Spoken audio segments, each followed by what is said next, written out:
Noé deixou uma mensagem de alerta ao mundo, dizendo que o juízo de Deus chegaria. Todos precisavam entrar na Arca do Refúgio. A hora do juízo era um período de provação em que todos deveriam escolher entre aceitar ou rejeitar a mensagem. Quando o período de prova terminou, a porta da arca foi fechada e o juízo de Deus, por meio do dilúvio, veio sobre a terra. Os eventos finais seguirão exatamente esse padrão. Agora, venha comigo para o futuro.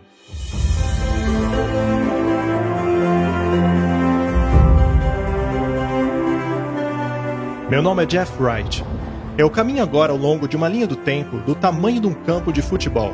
Cada polegada deste campo representa um ano. Essa linha nos ajudará a compreender melhor os eventos proféticos.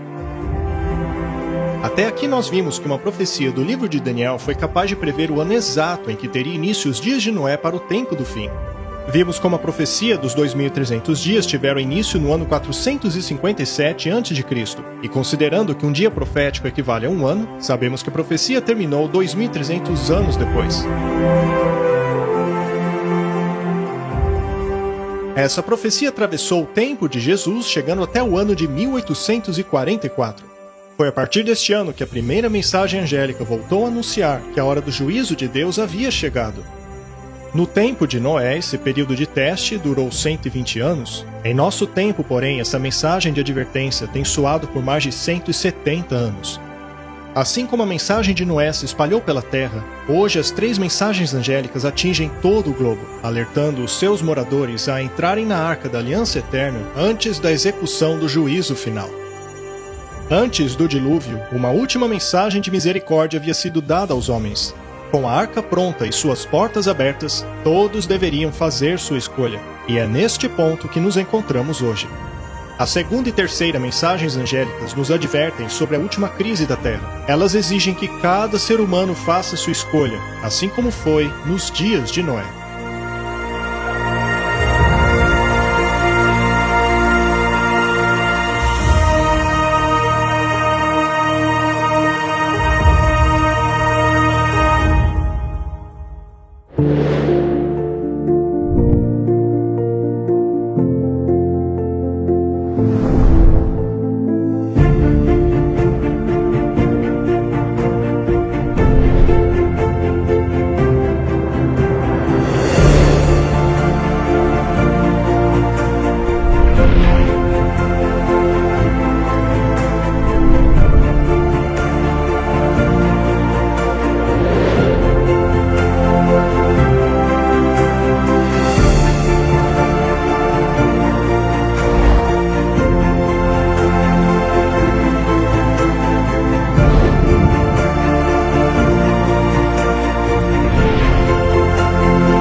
Noé pregou uma mensagem de juízo. A mensagem dele exigia que as pessoas tomassem uma decisão. E, assim, ele foi um pregador da justiça.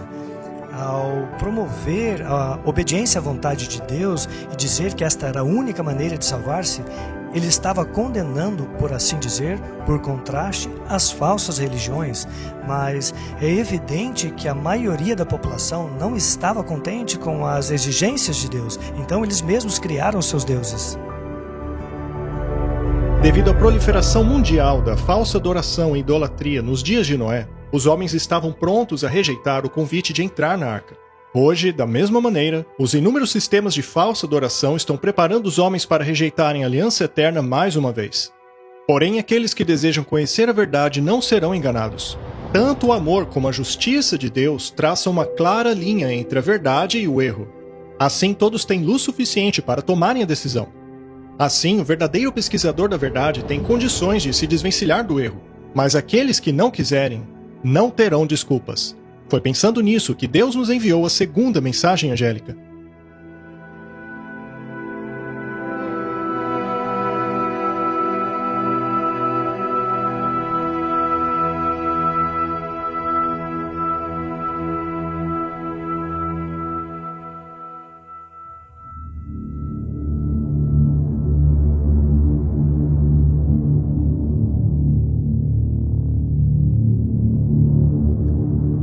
E outro anjo seguiu dizendo: Caiu Babilônia, aquela grande cidade, que a todas as nações deu a beber do vinho da ira da sua prostituição.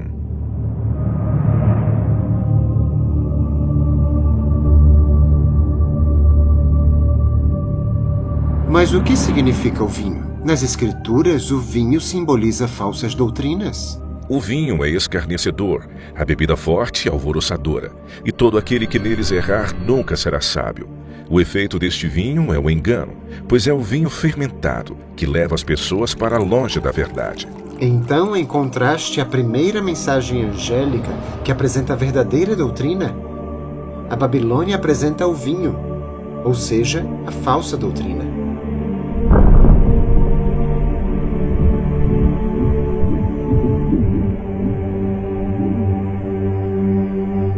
A escuridão da noite nos impede de ver a verdade ao nosso redor. Assim como as trevas, a mentira tem nos impedido de enxergar o verdadeiro caráter de Deus. Falsas ideias e doutrinas são como árvores que mudam de acordo com a estação. Elas balançam como vento e continuam a cair e a crescer há séculos. Só há uma maneira de afugentar as trevas. É somente com a luz.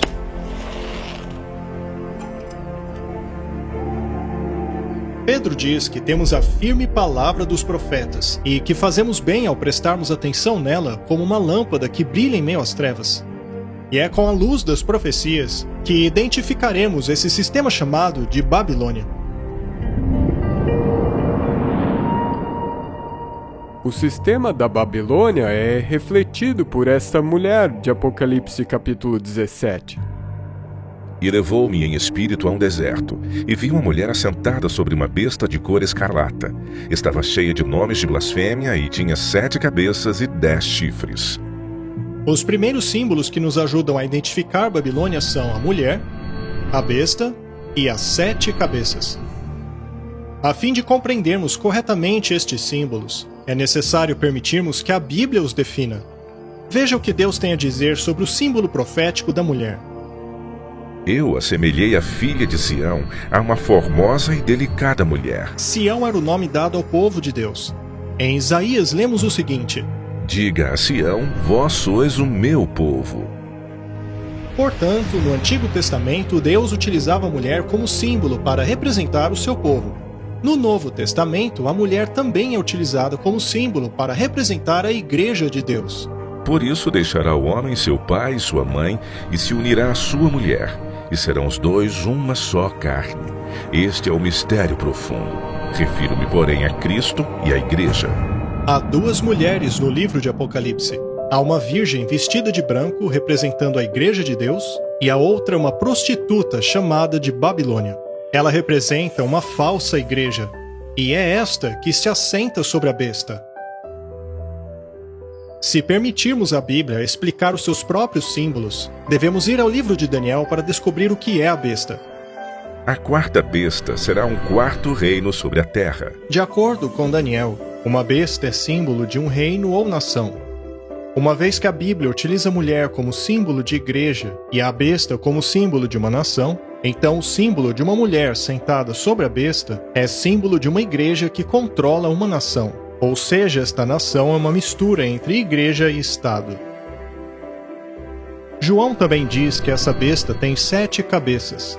A Bíblia nos diz o que significam essas cabeças apenas 6 versos depois. E aqui está a mente que tem sabedoria. As 7 cabeças são 7 montes sobre os quais a mulher se assenta. O fato desta mulher se sentar numa besta de 7 cabeças nos revela que esse poder político-religioso está localizado perto de 7 montes. João dá mais detalhes sobre ela. E a mulher estava vestida de púrpura e de escarlata, e adornada com ouro, pedras preciosas e pérolas, e tinha na sua mão um cálice de ouro cheio das abominações e imundícia da sua prostituição. Na sua testa estava escrito o nome mistério, a Grande Babilônia, mãe das prostituições e abominações da terra. A 4ª pista é que essa mulher, ou melhor, igreja, chamada de Babilônia, é descrita como uma prostituta, o que significa que ela abandonou a aliança eterna de Deus. Sendo assim, esta igreja não representa o povo de Deus. Pelo contrário, ela é uma igreja apóstata. A 5ª característica é a aparência da mulher. Suas vestes são das cores roxa e vermelha. Novamente permitindo que a Bíblia defina os seus próprios símbolos, vemos que Deus nos revela que essa mulher é uma nação político-religiosa, localizada perto de 7 montes, e é uma igreja apóstata que se veste de vermelho e roxo. Há apenas uma igreja que se encaixa nesta descrição. Se trata da Igreja Católica Romana. Vamos investigar as evidências desta conclusão. A cidade do Vaticano é a única igreja-estado no mundo. É conhecida como a Cidade dos 7 Montes, e suas cores primárias são púrpura e escarlate.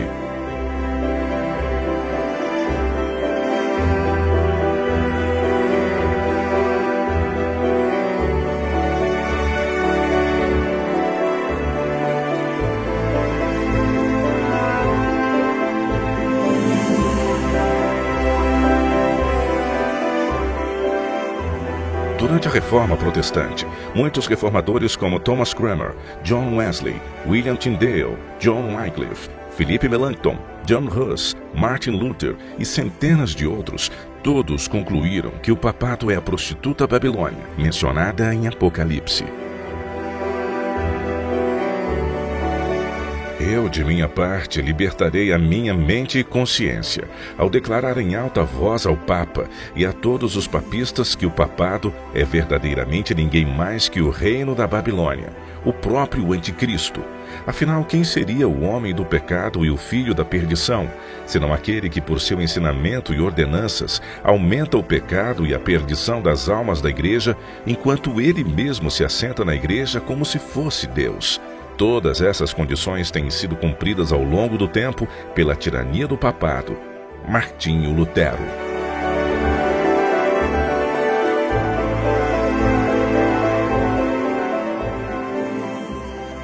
A segunda mensagem angélica alerta sobre o vinho da Babilônia e da influência intoxicante de suas falsas doutrinas que enganam o mundo todo. E sim, até mesmo o mundo cristão.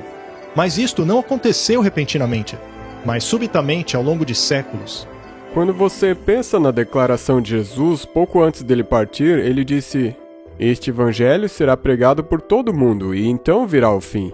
E nós vemos os discípulos saindo e pregando o evangelho, mas nós vemos que o fim não veio.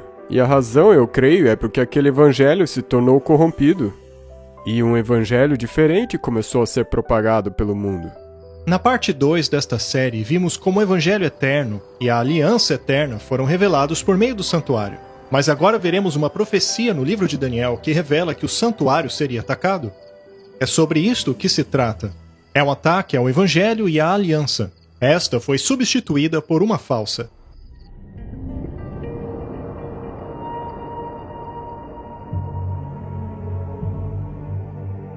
Engrandeceu-se até contra o príncipe do exército, e por ele foi tirado o sacrifício contínuo, e o lugar do seu santuário foi lançado por terra, e um exército foi dado contra o sacrifício contínuo por causa da transgressão, e lançou a verdade por terra, e o fez e prosperou.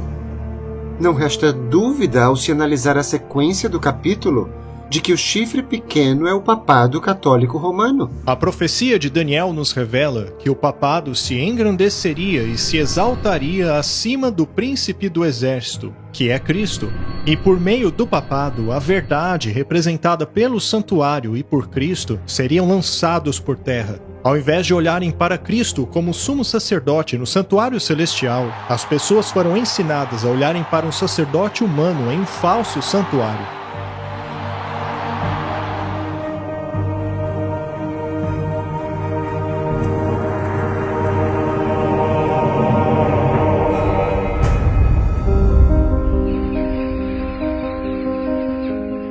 Então o que acontece é que durante a Idade das Trevas tem um poder entrando em cena que ataca cada um dos utensílios do santuário e as verdades que eles representam.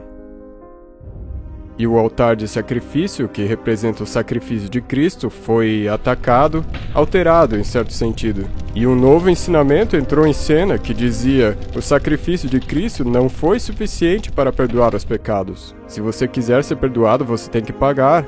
Você tem que comprar indulgências, você tem que pagar penitências. Então o sacrifício de Cristo não era suficiente para o perdão dos pecados. O sacrifício de Cristo, que foi realizado somente uma vez, hoje é realizado perpetuamente em cada missa. O problema é que isto tira o poder do sacrifício de Jesus na cruz. A pia, que representa o batismo, também foi alterada. Nós devemos nos arrepender e então sermos batizados. Então você tem que ter idade suficiente para entender que você pecou e se arrepender por decisão própria. E esse ensinamento foi substituído pelo batismo infantil por aspersão. A mesa dos pães da proposição representam a Bíblia, e a Bíblia foi retirada durante a Idade Média. É proibido aos leigos lerem o Antigo e Novo Testamentos, e é proibido ainda mais severamente possuir os livros acima em linguagem popular. Os senhores dos distritos devem procurar diligentemente os hereges em casas, florestas, até mesmo os seus esconderijos subterrâneos devem ser completamente destruídos. Papa Gregório IX, Concílio de Toulouse, ano de 1229. Então, quando você remove a palavra de Deus, você tira a verdade de Deus. E agora você tem pessoas que estão sujeitas à superstição, sujeitas à tradição, mais do que a palavra de Deus. Disseram às pessoas que elas não poderiam ler a Bíblia por conta própria. Em vez de compartilharmos do pão da vida, que é uma referência às Escrituras, agora uma outra pessoa deveria interpretá-las para nós. E assim se perdeu de vista a verdade e a importância da Bíblia como fundamento. O altar de incenso, que representa a intercessão de Cristo em nosso favor, foi derrubado e no seu lugar foi estabelecido o que se chama de confessionário. Tinha 2 compartimentos, era dividido por uma cortina, com um homem sentado no lugar de Deus, ouvindo as confissões de outros homens. E foi dito às pessoas: vocês não podem ter acesso direto a Deus. Vocês devem vir aos sacerdotes e confessar os seus pecados a eles. Veio então a figura do padre, colocando-se entre o pecador e o Senhor, dizendo: de agora em diante vocês devem confessar os seus pecados a mim. E mais uma vez, barreiras estavam sendo colocadas entre o homem e Deus. Perdeu-se a capacidade do indivíduo de ir diretamente a Deus. E o candelabro de 7 braços representava a igreja, e ele também foi atacado nas perseguições que ocorreram durante esse período de tempo conhecido como Idade das Trevas. A liberdade para testemunhar também foi removida, e é isso que representa o candelabro, o testemunho. Qualquer um que divergisse do ensinamento dessa igreja dominante, desse sistema dominante, era perseguido, queimado, torturado e de muitas maneiras diferentes, para que eles se adequassem ao sistema. Então, de muitas maneiras, você pode ver o santuário sendo derrubado. E aí, no compartimento santíssimo, onde tinha a Arca da Aliança, é ali onde você encontra os 10 mandamentos, dentro da arca. E a Bíblia diz que esse poder cuidará em mudar os tempos e a lei, em Daniel 7:25. A reforma protestante deixou clara, ou pelo menos pregou poderosamente, que eles entendiam que o poder papal, que alegava ter autoridade para mudar a lei de Deus, era justamente este poder. A Bíblia diz: lembra-te do dia de sábado para santificá-lo. Mas a Igreja Católica diz: não, pelo meu divino poder eu aboli o dia do sábado, e agora ordeno a vocês guardarem o primeiro dia da semana. E eis que todo mundo civilizado se curva em obediente reverência ao mandamento da Santa Igreja Católica. A profecia previu que a Igreja Católica tentaria mudar os tempos e a lei, e ela reconhece este fato. O Papa possui poder para mudar tempos, abrogar leis e dispensar todas as coisas, até mesmo os preceitos de Cristo. Ao analisarmos a teologia da Igreja Católica, vemos que no Catecismo o 2º mandamento foi apagado. Ele não está lá. Eles deletaram o mandamento que proibia o uso de imagens. Mas agora tinha um problema, pois só havia 9 mandamentos. Sendo assim, eles dividiram o 10º mandamento em 2 partes. Além do santuário ter sido jogado por terra em termos de muitas doutrinas e leis, também perdemos a noção do sábado. E eles pegaram o descanso no 7º dia, que apontava para o sábado, e disseram: pelo poder e autoridade da igreja, nós mudamos esse dia para o domingo, o primeiro dia da semana. Salientando esta alteração do mandamento, um padre disse o seguinte em 1803: É bom lembrar os presbiterianos, batistas, metodistas e todos os outros cristãos que a Bíblia não apoia em nenhum lugar a sua observância do domingo. Domingo é uma instituição da Igreja Católica e todo aquele que guarda esse dia guarda o mandamento da Igreja Católica. A humanidade, que costumava entender que a guarda do sábado fazia parte da vida cristã no cristianismo primitivo, agora ouvia dizer que não. Agora, o sábado é o primeiro dia da semana. Esta mudança foi feita pela Igreja Católica Romana, pois ela alega possuir este poder. O caminho mais seguro é sempre o das Escrituras. Se a Bíblia afirma que Deus diz algo, mas eu me permito ser convencido por outra pessoa que Deus não disse aquilo, de quem é a culpa? Eu sou o culpado. A ideia de que o sábado do Senhor foi mudado é ridícula se você pensar a respeito. Porque o único mandamento que começa com a palavra lembra-te é justamente aquele que eles querem que esqueçamos. Estes princípios da verdade são imutáveis. É por isso que eles estão lá dentro da Arca da Aliança, mas eles foram perdidos durante a Idade Média. Ao longo dos séculos, as verdades representadas no santuário foram lançadas por terra. Elas foram anuladas. Isso porque a verdade do ministério de Jesus no santuário celestial foi substituído pelas falsas doutrinas da Igreja Católica. Há muitas mentiras que compõem o vinho de Babilônia, mas uma que ataca diretamente o coração do Evangelho é aquela relacionada à aliança que Deus fez com seu povo. Jesus utilizou vinho puro, não fermentado, em sua aliança. Por outro lado, a Bíblia descreve o vinho da Babilônia como fermentado. Jesus, no Novo Testamento, enquanto ele estava tendo a última ceia com os discípulos, ele dá a eles o pão e diz: "Este é o meu corpo, que é partido por vós." Então ele dá a eles o vinho, que é o suco da uva, e ele diz: "Esse é o sangue da aliança." Ou o Novo Testamento. Na verdade, Jesus disse: "Este cálice é o Novo Testamento no meu sangue." O vinho simboliza a nova aliança. O que é a nova aliança? Deus disse: "Eu escreverei a minha lei no seu coração e na sua mente." E quando a Babilônia oferece esse vinho falsificado, ela está oferecendo uma aliança falsificada. Este vinho é um vinho falsificado, e eu cito Provérbios 31. A Bíblia diz: "Não é próprio dos reis beber vinho, nem a bebida forte, para que bebendo se esqueçam da lei." Então, este vinho, ele é fermentado, é impuro, e quando você bebe desse vinho, ele causa com que você esqueça o que Deus disse para você se lembrar. E quando disse Deus para lembrar? Lembra-te do dia de sábado para o santificar. Então é esse o vinho que está sendo dado para o mundo atualmente.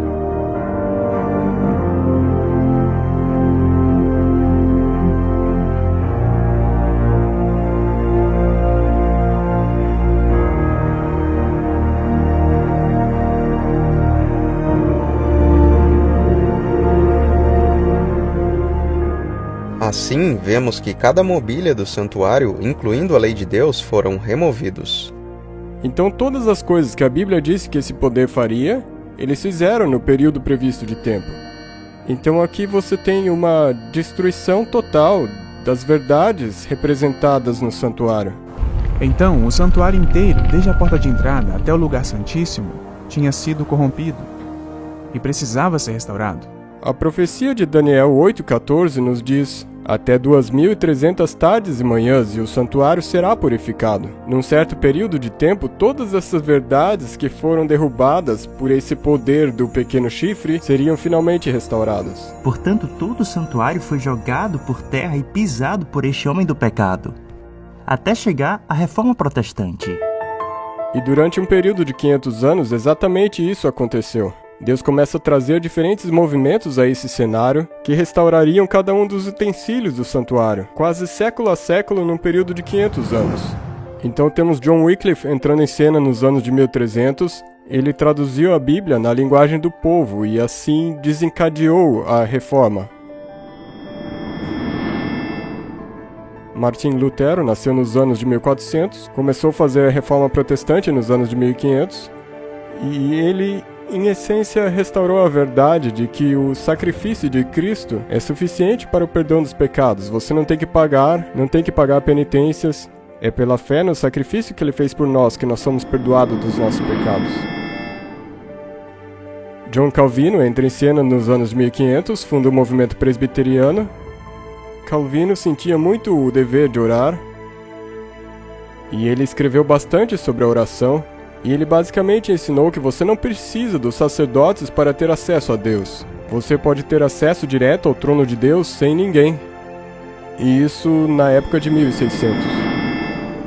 John Smith e o Roger Williams se tornaram fundadores do movimento batista, e eles deram importância especial à restauração do verdadeiro modo de batismo. Você deve se arrepender e então ser batizado. Não é para ser aspergido. Ser submergido totalmente é um símbolo de ser sepultado totalmente e começar uma vida totalmente nova. Então o movimento batista restaurou o verdadeiro modo de batismo.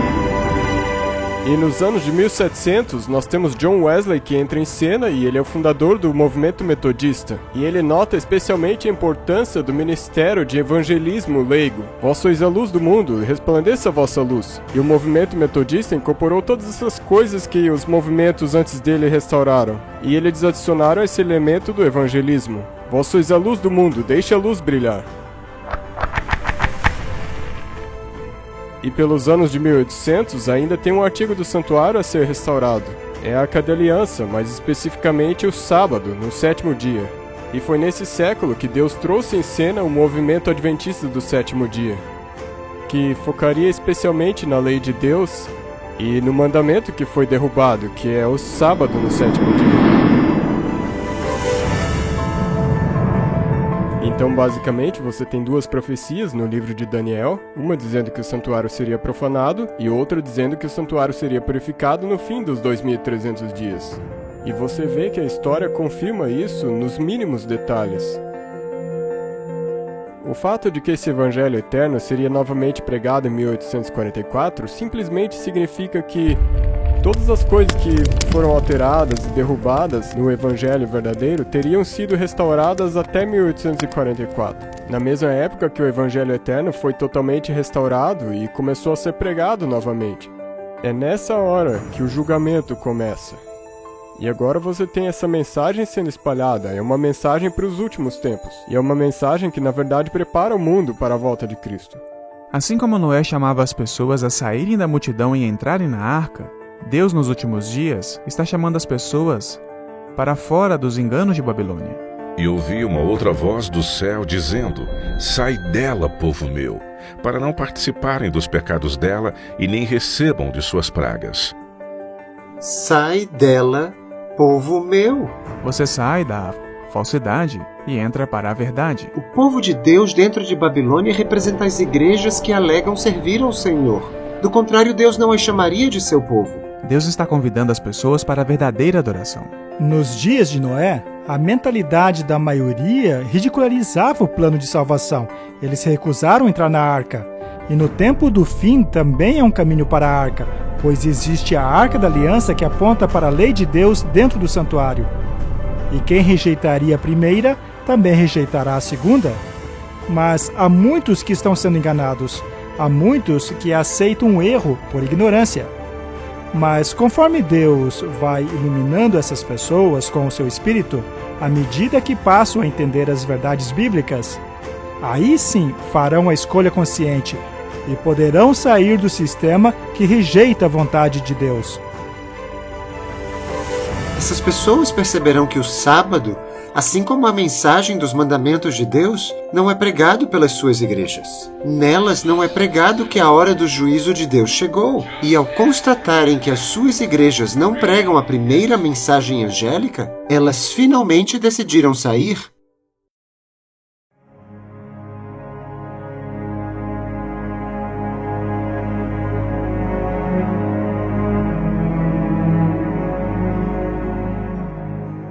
Quando eu ouvi esta mensagem pela primeira vez, a mensagem de que a denominação a qual eu pertencia era a Babilônia, e que fazia parte de um falso sistema de adoração, fiquei assustado.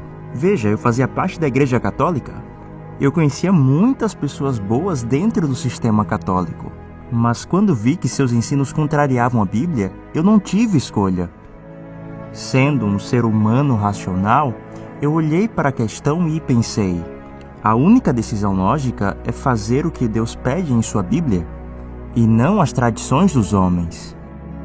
E foi uma decisão muito difícil, pois toda a minha família é católica, e até hoje ainda são. Mas é uma decisão necessária para que as pessoas vejam que Babilônia caiu. Não apenas uma, mas 2 vezes. Já que não foi apenas o catolicismo que caiu, mas também as filhas da prostituta, que é mencionada em Apocalipse capítulo 17, elas também se tornaram Babilônia espiritual. E sobre a sua testa estava escrito um nome: Mistério, a Grande Babilônia, mãe de todas as prostitutas e abominações da terra. Ela é descrita como sendo a mãe das meretrizes e abominações. Então, ela é a mãe e tem filhas. Então, quando essa mensagem do segundo anjo é proclamada, eu creio que essa mensagem fala geralmente sobre a mãe, mas especificamente sobre as filhas. Então, quem são as filhas? São as igrejas protestantes que saíram dela e não mais estão protestando. As que rejeitaram a mensagem do primeiro anjo. A segunda mensagem angélica nos diz claramente que devemos abandonar os sistemas religiosos nos quais a primeira mensagem angélica não está sendo praticada. As igrejas protestantes que viraram as suas costas para a mensagem do santuário, para a lei de Deus, para o sábado, é o que está sendo mostrado aqui. Caiu, caiu a grande Babilônia. E Apocalipse 18 diz: sai dela, povo meu. Então esse é um chamado para o povo de Deus que se encontra dentro desses sistemas decaídos, para que eles saiam deles. E estas religiões decaídas estão ensinando que existe algum outro caminho para o trono de Deus. Mas na verdade só existe um caminho para o trono de Deus. E esse caminho é o padrão dado a nós pelo santuário.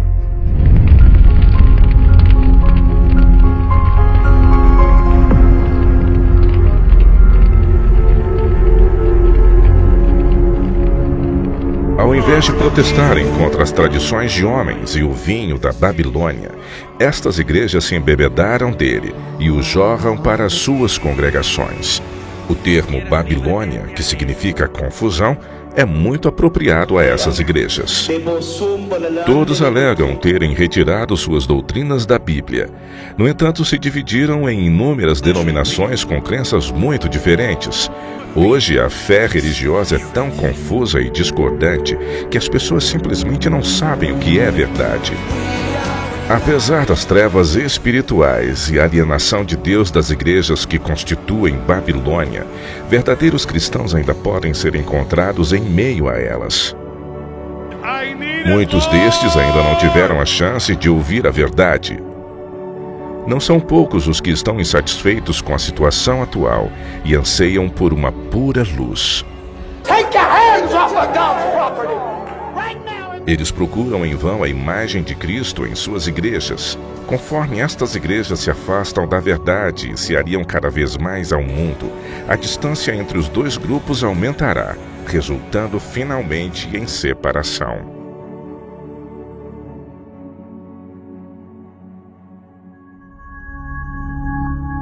Eu me lembro quando eu ouvi essa mensagem pela primeira vez, e eu posso te dizer que eu era uma dessas pessoas que estava na Babilônia. Eu era um pagão. Mas quando eu fui a Jesus pela primeira vez, e eu me uni às típicas igrejas evangélicas, eu não sabia dessas coisas que estamos falando agora. E quando eu aprendi a verdade do sábado, e sobre a mensagem que nos chama a sair de Babilônia, foi muito difícil para mim, foi realmente doloroso. Eu lembro que fiquei irritado com a sensação de que havia sido enganado, que eles podiam até ser sinceros, mas que eram professores que não estavam ensinando a mensagem completa. Eu fiquei frustrado, e fui a vários pastores diferentes perguntando por que guardamos o primeiro dia da semana. A Bíblia diz claramente que o sábado é o 7º dia. De cerca de 10 pastores com quem eu conversei, eu recebi umas 11 ou 12 respostas diferentes. Eles não concordavam entre si. Isso me convenceu de que havia algo errado. E em segundo lugar, não foi uma coisa fácil porque os meus amigos estavam todos nessas igrejas e eu tive que tomar uma decisão. Será que eu estou disposto a perder não apenas os amigos, mas também o trabalho. Eu tive que abrir mão de alguns empregos porque o sábado é sagrado, eu não podia trabalhar nesse dia. E então eu acabei passando por dificuldades por tomar essa decisão. Mas sabe, depois de tudo, eu vi como Deus me abençoou e cuidou de mim. Porque sempre que nós damos um passo de fé e confiamos nele, no final das contas será melhor. Ele abençoará e até fará milagres por nós.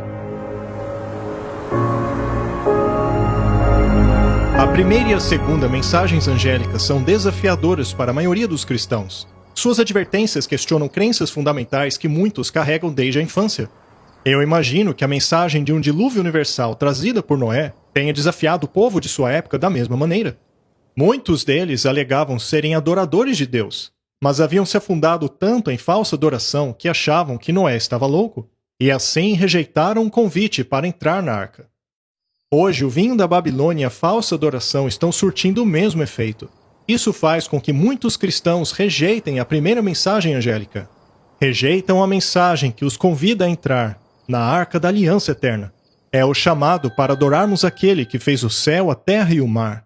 E vimos como essa mensagem remete ao mandamento do sábado, já que este é o memorial de sua criação e sinal de sua aliança eterna. Ao descansarmos no dia de sábado, mostramos que adoramos o verdadeiro Deus e que entramos na verdadeira aliança ao abraçarmos o símbolo do sábado. Mas muitos cristãos sinceros estão enganados. Acreditam adorarem o verdadeiro Deus e serem parte de sua aliança, ao mesmo tempo em que desprezam o coração dela. Mas Deus sabe que muitos destes são fiéis à luz que receberam. Porém, se ao conhecerem a verdade e rejeitarem as 3 mensagens angélicas, elas também ficarão fora da arca, assim como aqueles que rejeitaram a mensagem de Noé. Deus é amor, e é justamente por isso que ele não força ninguém a aceitar sua misericórdia. O amor suporta, o amor convida, o amor suplica, mas ele nunca viola o livre-arbítrio. Nossa existência é baseada nisso. Deus se deleita naqueles que vão até ele, mas também respeita a decisão daqueles que não vão.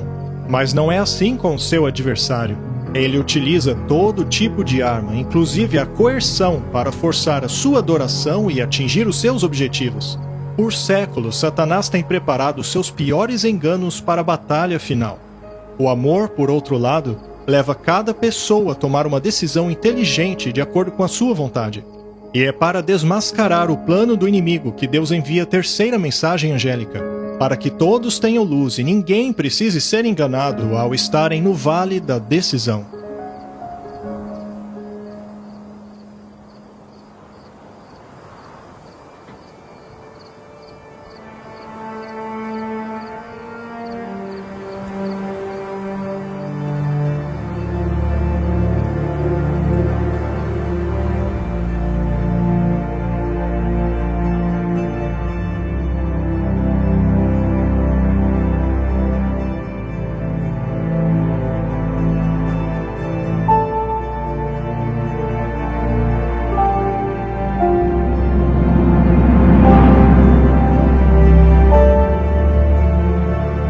O terceiro anjo seguiu, clamando com alta voz, que se qualquer homem adorar a besta e sua imagem, e receber sua marca em sua testa ou em sua mão, o mesmo beberá do vinho da ira de Deus, que é derramado sem mistura no cálice de sua indignação, e ele será atormentado com fogo e enxofre na presença dos santos anjos, e na presença do Cordeiro, e a fumaça do seu tormento sobe para todo sempre, e não tem repouso nem de dia nem de noite, os que adoram a besta e a sua imagem, e aquele que receber o sinal do seu nome.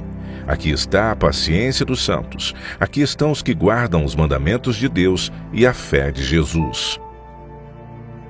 A terceira mensagem angélica fala a respeito daqueles que receberão a marca da besta. Esta é a maldição mais amedrontadora da Bíblia. Fala do que acontecerá com aqueles que receberem a marca da besta. Ela está relacionada à falsa adoração e fala do juízo que cairá sobre aqueles que se opõem à adoração bíblica. O anjo não apenas exorta o mundo a adorar o Criador mencionado na primeira mensagem angélica, mas também exorta o mundo a não adorar a besta e a sua imagem na terceira mensagem angélica. Isso nos leva a concluir que o conflito final deste mundo girará em torno da adoração. Veja, o diabo não quer nos impedir de adorar. O que ele quer é que pratiquemos a falsa adoração. Nos últimos dias, o diabo e o poder da besta não vão dizer assim, ei, não adorem. Pelo contrário, eles vão dizer, adorem a besta. Vemos aí um paralelo com os dias de Noé. A população da terra estava dividida em dois grupos. Havia a maioria, infelizmente, do lado de fora da arca, ou seja, com a marca da besta, e a minoria dentro da arca, com o selo de Deus. Até hoje, a identidade da besta é um mistério para muitos. A cultura popular tem mencionado essa profecia inúmeras vezes em livros e filmes, o que tem levado muitas pessoas a todo tipo de especulação. Mas isso diminui o seu significado e enterrou a sua verdade sob uma pilha de confusão. A verdade é que sabemos exatamente o que é a marca da besta. Afinal, é por isso que Deus deu a profecia. Mas é preciso salientar que ninguém será salvo por saber o que é essa marca. Quando a última crise chegar, somente aqueles que tiverem o selo de Deus serão preservados na grande batalha. O que realmente importa é saber como receber o selo de Deus. Antes de saber o que é a marca da besta, vamos entender o que é o selo de Deus. E vi outro anjo subir do oriente, que tinha o selo do Deus vivo, e clamou com grande voz aos 4 anjos, a quem fora dado o poder de danificar a terra e o mar, dizendo: Não danifiqueis a terra, nem o mar, nem as árvores, até que hajamos assinalado nas suas testas os servos do nosso Deus. Nos dias de Noé, ele estava selado dentro da arca. E isso simplesmente significava que ele não podia sair e ninguém podia entrar. Após terem entrado na arca, o Senhor os fechou lá dentro. A palavra fechar e selar são apresentadas como tendo o mesmo sentido nas Escrituras. Por exemplo, Deus disse a Daniel: fecha as palavras e sele o livro até o tempo do fim. Portanto, as palavras fechar e selar possuem o mesmo sentido. Quando a Bíblia diz que Deus o fechou lá dentro, é o mesmo que dizer que Deus o selou lá dentro. Noé foi selado na arca da aliança que fez com Deus e assim foi protegido do dilúvio.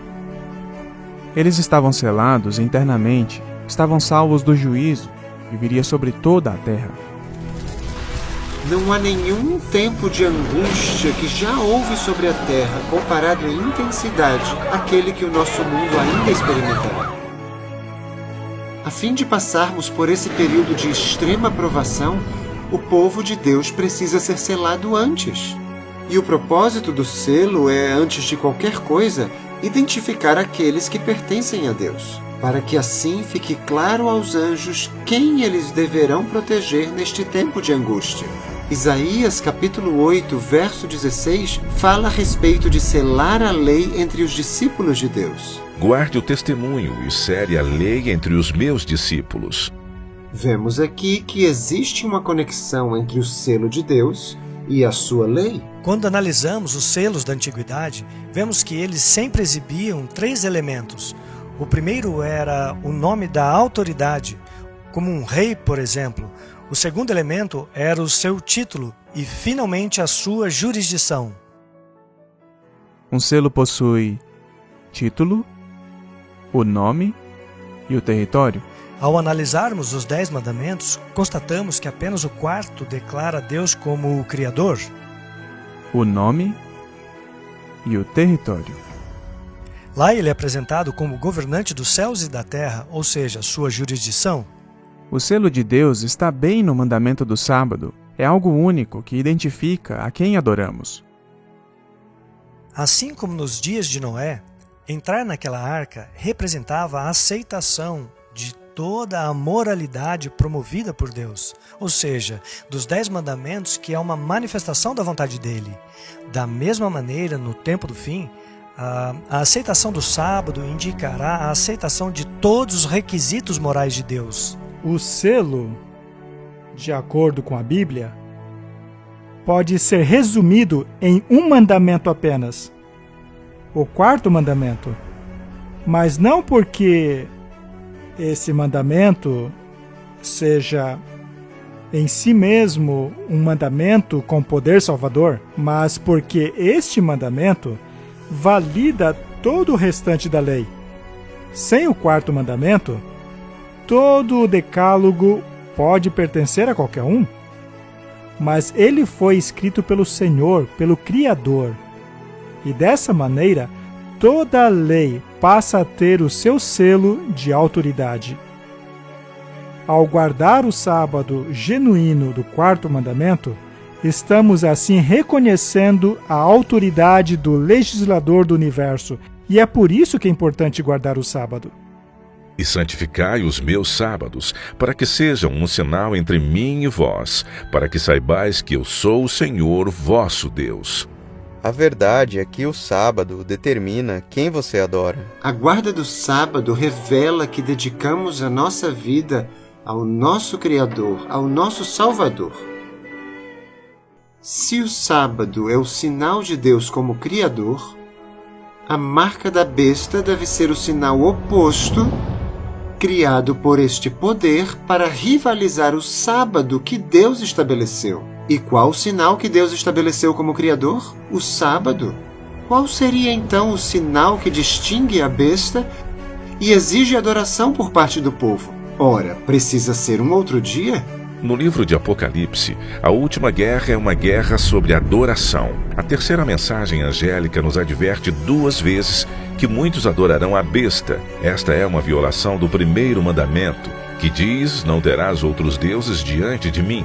A terceira mensagem angélica nos adverte 2 vezes que muitos adorarão a imagem da besta, que é uma violação do segundo mandamento, que proíbe a adoração de ídolos e imagens. Somos advertidos que muitos receberão o nome da besta, o que é uma contrafação do terceiro mandamento, que nos proíbe de tomar o nome de Deus em vão. E, finalmente, a terceira mensagem angélica nos adverte 2 vezes para não recebermos a marca da besta, uma contrafação do selo de Deus no quarto mandamento, que diz: lembre-se do dia de sábado para o santificar. Então, se você olhar para esse paralelo entre não ter outros deuses, o número, o nome, a imagem, e tem o sábado, que é a marca, na verdade tudo é um paralelo. Tudo gira em torno da primeira tábua dos 10 mandamentos.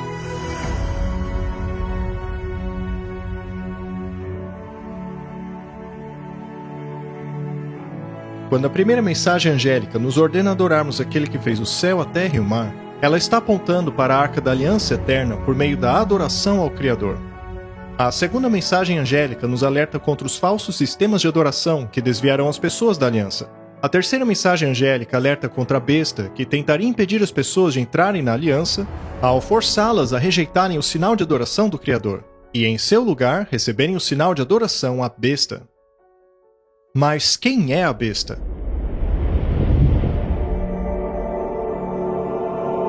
E fiquei de pé na areia do mar, e vi uma besta emergir do mar, e tinha 7 cabeças e 10 chifres, e sobre os chifres 10 coroas, e sobre as cabeças havia um nome de blasfêmia.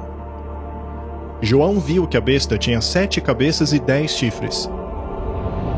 Esta é a mesma descrição da besta encontrada em Apocalipse capítulo 17, que carregava a mulher chamada de Babilônia, vestida de púrpura e escarlate. Perceba que essa besta também tem 7 cabeças e 10 chifres. No capítulo 13, João vê a primeira besta que emerge do mar. No capítulo 17, o mar é descrito da seguinte maneira: as águas que viste, onde se assenta a prostituta, são povos e multidões, nações e línguas. O que Deus deseja revelar aqui é que este poder surgiria de uma área populosa. A besta do Apocalipse 17 carrega uma mulher que é cheia de nomes de blasfêmia. E se voltarmos à besta de Apocalipse 13, constatamos que as cabeças desta besta também possuem nomes de blasfêmia. A descrição das 2 bestas é a mesma, pois ambas se referem ao mesmo poder. A besta que João viu emergir do mar é a mesma besta que carrega a mulher chamada de Babilônia, que, como já vimos, representa o papado da Igreja Católica Romana.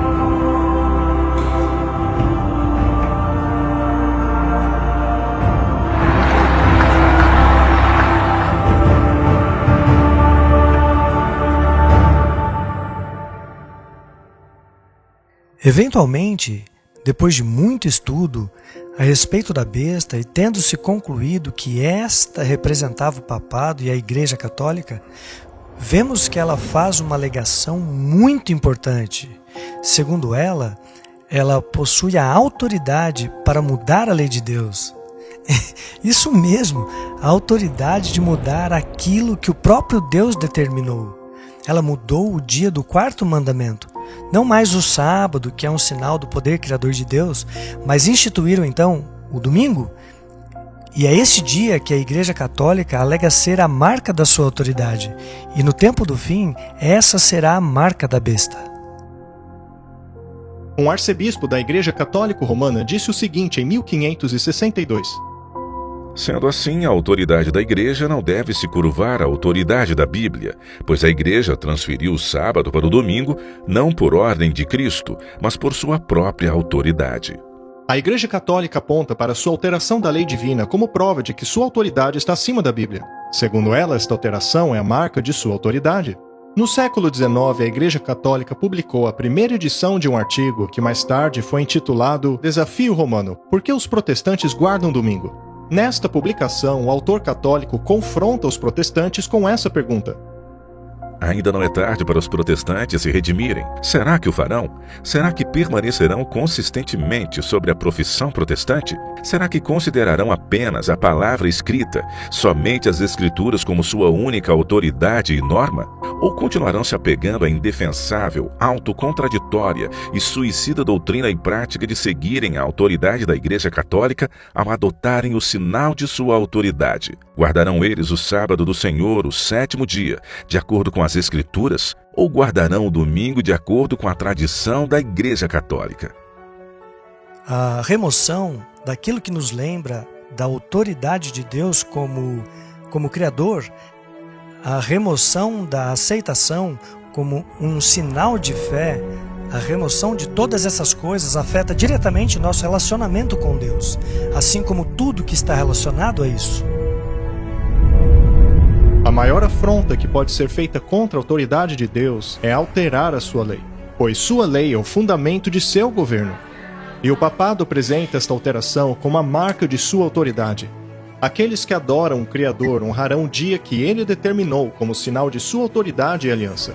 E aqueles que pisam na lei de Deus para obedecerem uma lei humana receberão a marca da besta, porque assim estarão aceitando o sinal de lealdade do poder que escolheram obedecer no lugar de Deus. Este é o conflito central na última guerra por adoração. Quando esta questão propagar-se e tornar-se mundial, cada pessoa receberá o sinal do poder que escolheram obedecer, em sua testa ou em sua mão. Ela é retratada como estando tanto na testa quanto na mão. Para melhor entender o que isto quer dizer, vamos voltar a Deuteronômio capítulo 6. E essas palavras que eu vos ensino hoje, vocês as ensinarão para seus filhos. Também as atarás por sinal em tua mão, e te serão por frontais entre teus olhos. Primeiro precisamos compreender a que se refere estas palavras. Elas se referem aos mandamentos que foram dados no capítulo anterior. Em Êxodo, capítulo 13, verso 9, ele diz a mesma coisa. Deuteronômio 11 diz a mesma coisa. A lei de Deus deve ser um sinal na tua mão e entre os teus olhos. E isso dá um novo significado para a marca da besta. Tê-la como sinal na testa quer dizer que você fez um consentimento mental de não seguir a Cristo. Isto é um símbolo. Estar na mão significa as suas ações e na testa a sua fé, a sua adoração. E tanto faz na testa ou na mão. Ainda que você não aceite mentalmente, você pode agir de acordo com ela, dizendo, bem, eu não concordo com a marca, mas vou seguir para não sofrer as consequências. Está escrito que é na mão e na testa. Eles aceitaram a lei e a aliança da besta, em suas ações e em sua adoração. Nesta guerra por adoração, a besta tem um poderoso aliado. Após ver a primeira besta emergir do mar, João vê uma segunda besta, e nos diz que a segunda besta forçará o mundo todo a adorar a primeira besta. E vi uma outra besta surgindo da terra, e ela tinha 2 chifres como um cordeiro, e falava como um dragão, e exerce todo o poder da primeira besta na sua presença, e faz que a terra e os que nela habitam adorem a primeira besta, cuja ferida mortal fora curada. Isto significa que ela fará uso da força. Nesta profecia, a segunda besta forçará o mundo a adorar a primeira besta.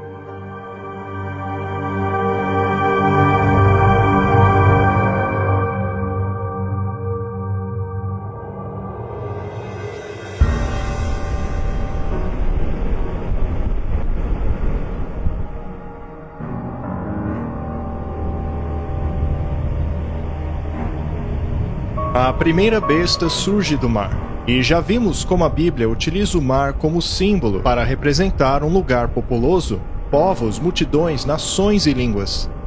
Mas a segunda besta surge da terra, que por contraste representa um lugar deserto, longe dos lugares populosos da terra. Temos aí uma nova nação crescendo em poder num lugar relativamente despovoado.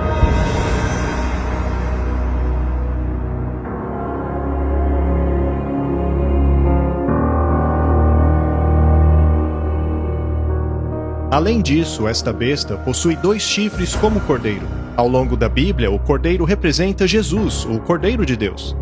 O fato da segunda besta possuir 2 chifres como cordeiro nos leva a procurar por uma nação cristã crescendo em poder num lugar relativamente despovoado. Há uma nação que se enquadra perfeitamente neste perfil, e não é por coincidência que também é conhecida como a nação mais poderosa e influente do mundo: os Estados Unidos da América. Os fundadores desta nova nação professavam crer no Deus da Bíblia quando declararam o seguinte: defendemos que estas verdades são autoevidentes, de que todos os homens são criados iguais e que foram dotados por seu Criador de certos direitos inalienáveis, estando entre eles a vida, liberdade e a busca pela felicidade. Além de professar a crença em um Criador, a primeira emenda da Constituição dos Estados Unidos da América garante tanto a liberdade civil como religiosa. Ela diz assim: o Congresso não fará lei estabelecendo religião ou proibindo o livre exercício da mesma, a fim de evitar a perseguição e tolerância religiosa que tomou conta da Europa por tantos séculos. O governo dessa nova nação foi estruturado de forma a impedir que a Igreja governasse o Estado e de que o Estado governasse a Igreja. Jesus disse: dai a César aquilo que é de César e dai a Deus aquilo que é de Deus. Estes princípios cristãos escritos nos documentos fundadores dos Estados Unidos foram o segredo de seu sucesso. Milhões fugiram para a América para adorarem de acordo com os ditames de sua própria consciência. Mas a Bíblia diz que isto mudaria. Quando João viu essa besta saindo da terra, ele disse que ela era como um cordeiro, mas que falava como um dragão. E no próximo verso vemos que esta besta, ou seja, os Estados Unidos, faria com que toda a terra e aqueles que habitam nela adorasse a primeira besta. A Bíblia diz que os Estados Unidos da América, normalmente considerado como a maior autoridade civil, unirá os seus esforços à Igreja Católica Romana, que por sua vez é considerada a maior autoridade moral e espiritual. Uma besta representando a Igreja e a outra representando o Estado se unirão e pisotearão as liberdades civis e religiosas sobre as quais os Estados Unidos foram fundados.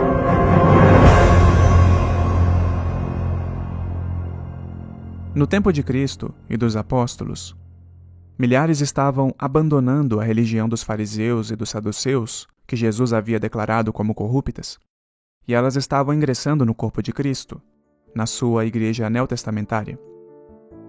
Os líderes religiosos então recorreram ao poder político para persegui-los. É por isso que o rei Herodes, em Atos capítulo 12, aprisionou Pedro e matou Tiago. A igreja estava recorrendo ao poder político para perseguir o povo de Deus. E a história se repetirá. Isso aconteceu na Idade Média, quando o poder da besta apelou ao Estado para perseguir, aprisionar e matar aqueles que não concordavam e nem obedeciam às ordens da igreja. E vai acontecer de novo. Nós veremos a história se repetir nos últimos dias, sem dúvida alguma. Probably we should be debating a bill requiring every American to attend a church of their choice on Sunday to see if we can get back to having a moral rebirth.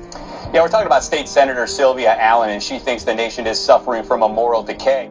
A questão do sábado será debatido em todo o planeta, por meio do rádio, da televisão. todos falarão a respeito da controvérsia sobre o sábado. Deus é um Deus justo. Portanto, essa mensagem a respeito de 2 sistemas de adoração de 2 sábados, o sábado bíblico do 7º dia e o sábado do restante do planeta, serão debatidos em todo lugar, pela mídia, pela imprensa e por vários grupos diferentes. Essa questão ficará clara para todos. Christians have said they changed it. No, you're wrong. The Christians changed it. Let me give you proof of it. In the first century of Christian creed in 6 days, and the 7th was a day of rest. Now the first day, the Sunday, which was, by the way, borrowed by the Romans and the Greeks. A clear amendment. What's wrong with that? Os pecados de Babilônia serão denunciados, escancarados. As pessoas perceberão que a Babilônia são as igrejas. As igrejas que têm ensinado falsas doutrinas. Eles indagarão seus padres e pastores, perguntando: isso tudo é verdade? Por que não nos disseram antes? Eles questionarão se tudo isso é verdade. Infelizmente, a maioria dos líderes farão de tudo para manter os membros enredados em seus enganos, dizendo paz e segurança, não se preocupem. Muitos, porém, não se contentarão. Grande número de pessoas ouvirão a mensagem e abraçarão a verdade. Eles se manterão firmes, ainda que isto custe muito para eles. Eles passarão por dificuldades e perseguição, mas finalmente se separarão de Babilônia. Muitos abandonarão suas igrejas denominacionais. Mas os líderes religiosos não ficarão satisfeitos com isso. Eles farão tudo o que puderem para combater a mensagem da verdade. Esses líderes de igrejas protestantes acabarão se unindo ao poder do Estado e assim formarão uma imagem da besta. E provavelmente haverá um grande tumulto financeiro no mundo, também desastres naturais, e eles dirão: todas essas calamidades estão acontecendo porque este pessoal aqui não está obedecendo. Eles estão seguindo suas próprias ideias bíblicas. E daí eles irão apelar ao poder do Estado. Esses líderes de igrejas protestantes acabarão se unindo ao poder do Estado e assim formarão uma imagem da besta. A igreja e o Estado darão as mãos. Mas eu sei que isso parece impossível num país como os Estados Unidos, que prega a liberdade religiosa e que proíbe que o Congresso faça leis que estabeleçam a religião ou que proíba o exercício das mesmas. Você pode se perguntar como isso vai acontecer nos Estados Unidos da América. Apocalipse capítulo 13 diz que é exatamente isso que vai acontecer. E faz grandes maravilhas, de maneira que até fogo faz descer do céu a terra à vista dos homens, e engana os que habitam na terra com sinais que lhe foi permitido que fizesse em presença da besta, dizendo aos que habitam na terra que fizessem uma imagem à besta que recebera a ferida da espada e contudo revivera. Quando é dito que os Estados Unidos dirão ao mundo para fazer uma imagem à besta, significa que devem emular o sistema do papado unindo a igreja e o Estado. As principais igrejas dos Estados Unidos se unirão em pontos comuns de doutrina e influenciarão o Estado a impor os seus pontos de vista. Os líderes religiosos dos Estados Unidos farão grande pressão para a aprovação do decreto dominical. Os governos serão inundados com pedidos para uma legislação que assegure o domingo como dia de adoração.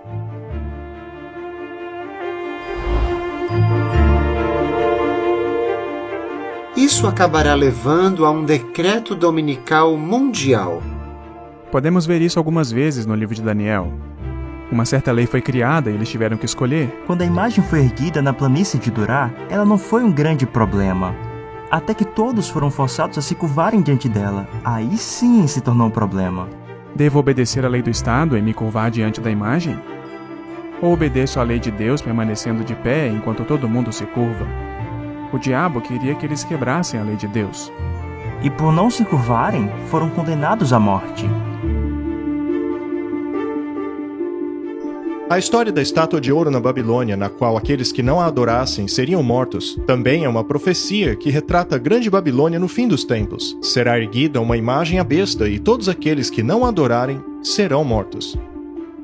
Para que ninguém possa comprar ou vender, senão aquele que tiver o sinal ou o nome da besta ou o número do seu nome. Imagine que deste momento em diante você não poderá mais comprar e vender. Não poderemos mais comprar comida, roupa ou água. Quanto tempo você resistiria? O propósito desta lei é fazer com que aqueles que guardam a lei de Deus pereçam excluídos da sociedade ou desistam recebendo a marca da besta. Humilhação, perseguição e severas punições aumentarão até finalmente ser adotada a pena de morte. Para dar vida à imagem da besta, de forma que a imagem da besta podia tanto falar, como fazer com que todos que não adorassem a imagem da besta fossem mortos.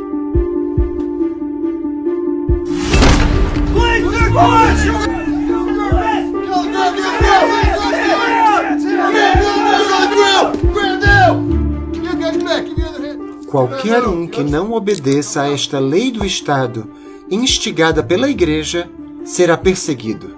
A pressão política será exercida de maneira tal que acionarão a polícia e o exército para perseguirem aqueles que se mantêm firmes nas verdades bíblicas. Muitos, antes do fim do tempo de graça, perderão suas vidas. Outros serão aprisionados.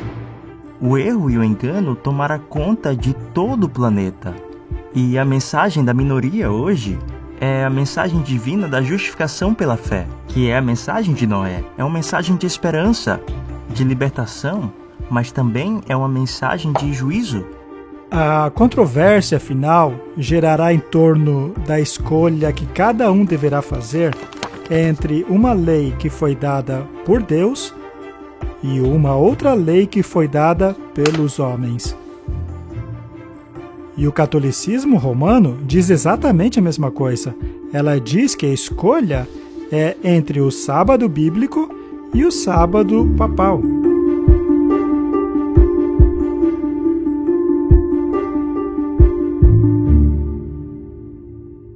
Ninguém possui ainda a marca da besta. Será apenas quando um decreto for imposto por lei que homens e mulheres receberão a marca do poder que escolheram obedecer. Antes de prosseguirmos, eu gostaria de considerar 3 princípios por trás desta controvérsia. Entenda que o contexto entre o sábado de Deus e a lei dominical é uma disputa a respeito do caráter de Deus. Afinal, compeliria ele as pessoas a adorá-lo por meio da força? Ou deseja ele que o adoremos voluntariamente em resposta ao seu amor? A sua resposta a esta pergunta determinará de qual lado do conflito você estará. Se você crê que Deus força suas criaturas a adorá-lo, você verá o decreto dominical como a vontade dele. Por outro lado, se você crê que o caráter de Deus é abnegado e amável, então você verá nesta violação da liberdade de consciência a atuação de um outro poder.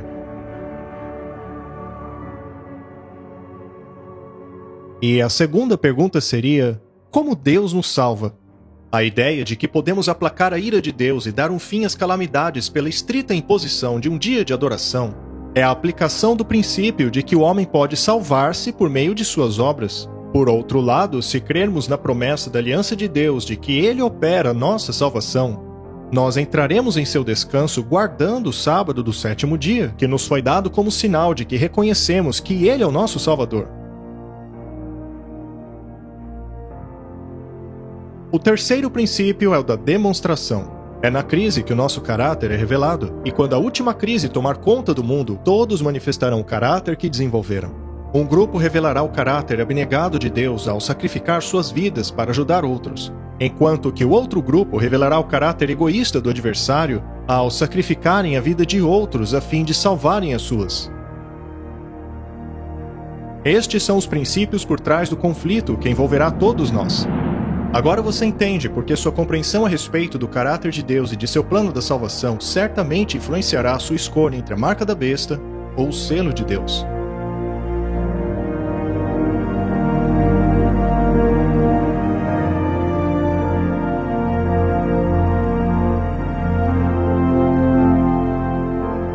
As 3 mensagens angélicas já haviam sido anunciadas na mensagem da última hora do juízo, nos alertando sobre os eventos em torno do julgamento vindouro.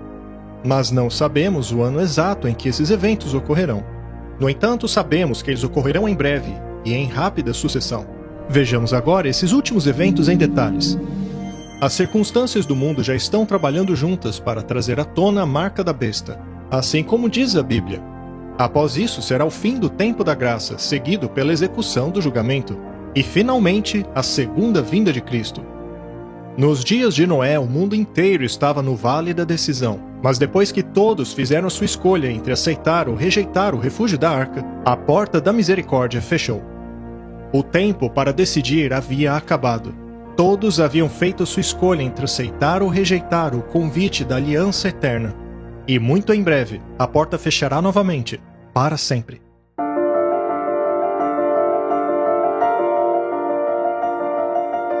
Muitas pessoas não percebem que o paralelo entre os dias de Noé e os últimos dias não tem tanto que ver com a destruição dos ímpios que dominam o mundo. O verdadeiro paralelo é encontrado no momento em que a porta se fecha.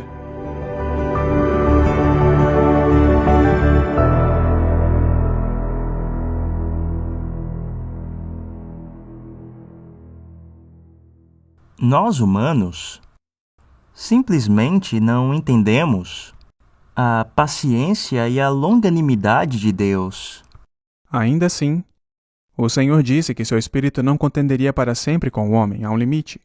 Nos dias de Noé, o limite que foi estabelecido foi de 120 anos. Por que Deus não acabou com os maus logo de vez? Bem, é porque Ele ama a sua criação. Ele precisa demonstrar que cada gota de oportunidade e paciência será oferecida ao perverso. Mas chega uma hora que a graça acaba. E isso é revelado pelo fechamento da porta da arca. Eu penso que estamos chegando no momento final do tempo de misericórdia oferecido por Deus para essa geração. Hoje, a mensagem de Noé está sendo pregada na forma das 3 mensagens angélicas. Mas vai chegar uma hora em que essa mensagem não será mais pregada. Os ímpios se perderam não quando começou a chover, mas quando a porta se fechou. Noé foi salvo, ele estava selado. Mas quem havia ficado do lado de fora estava perdido. Mas as pessoas não sabiam. Eles viram a porta fechar, mas zombaram de Noé, sem nem perceber que para eles a salvação havia acabado. O período de graça havia acabado. Ainda assim, a humanidade continuava a sua rotina sobre a terra. Da mesma maneira, no tempo do fim, haverá um período em que o tempo da graça já haverá acabado. Mas a humanidade continuará vivendo sobre a terra. O julgamento já está finalizado. Um julgamento foi feito de que nações, pessoas seriam destruídas, mas a execução desse julgamento ainda não foi realizada. E é isso que vai acontecer no fim dos tempos. Muitos creem que o convite à salvação terminará depois que Jesus voltar, mas o fechamento da porta nos dias de Noé mostra que isso não é verdade. O convite à salvação cessará antes da volta de Cristo. Lemos isso em Apocalipse capítulo 22. Aquele que é injusto, que continue a ser injusto. Aquele que é imundo, que continue a ser imundo. E aquele que é justo, que continue sendo justo. E aquele que é santo, que continue a ser santo. E sabemos que este verso é anterior à volta de Jesus, porque a próxima frase diz: E eis que venho logo. Quando aquele momento chegar, a paciência de Deus já verá se esgotado, assim como nos tempos de Noé. Portanto, não devemos nos preparar para a segunda vinda de Cristo em si. Nós devemos nos preparar para o fim do tempo de graça. Esse é o ponto-chave.